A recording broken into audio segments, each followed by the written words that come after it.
que é este daqui. A casa bem assombrada da minha avó. E entre parênteses aqui, o cavalo fantasma. Vamos ver. Como vai, Ana e assombrados? Cá estou eu para mais um relato pessoal. É um moço que nos conta. A minha família costuma viajar para o interior do Vale do Paraíba no final do ano. Ou os nossos familiares vinham de lá até a minha casa.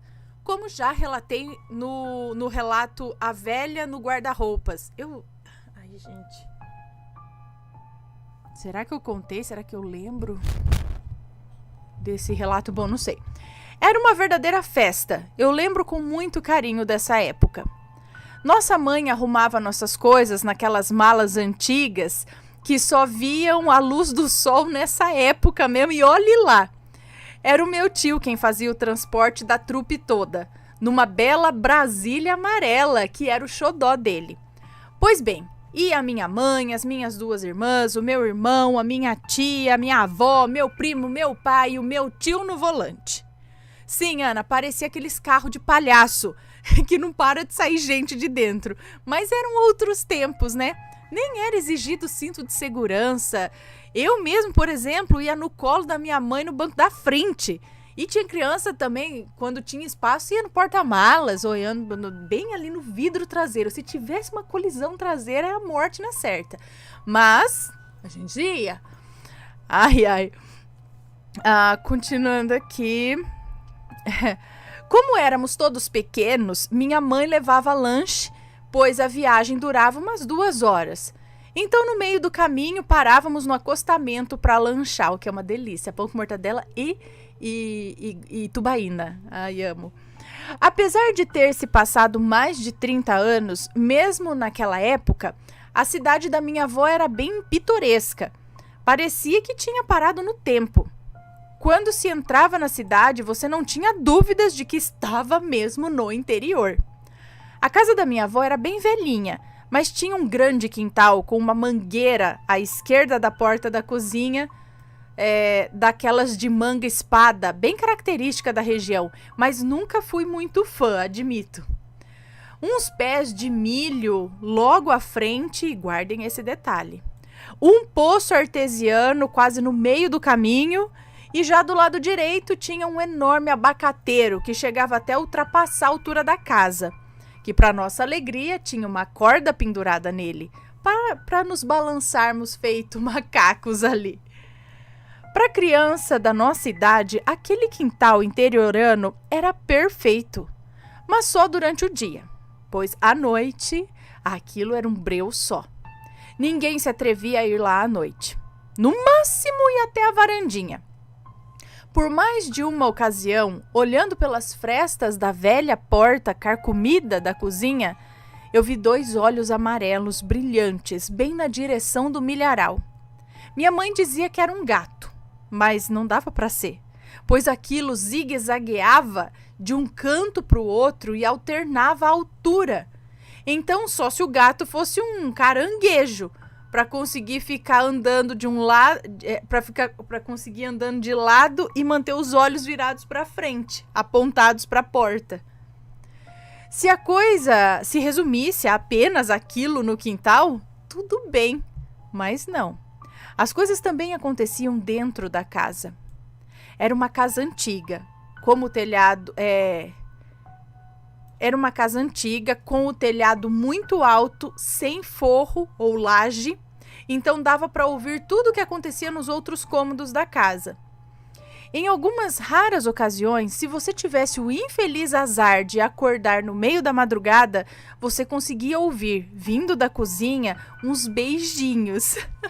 Isso mesmo, era uma sequência de estalinhos, como quem chama um animal, tipo... assim, eu acho. Mas a coisa não parava por aí. Porque depois desses beijinhos, dava para ouvir sons de cascos de cavalo batendo contra o chão vermelho, encerado, tipo de dentro da casa. Calmamente, você escutava esse casco de cavalo andando por ali, como que tivesse sido atraído pelo som daqueles beijinhos. compassadamente o som partia da sala e ia em direção à cozinha.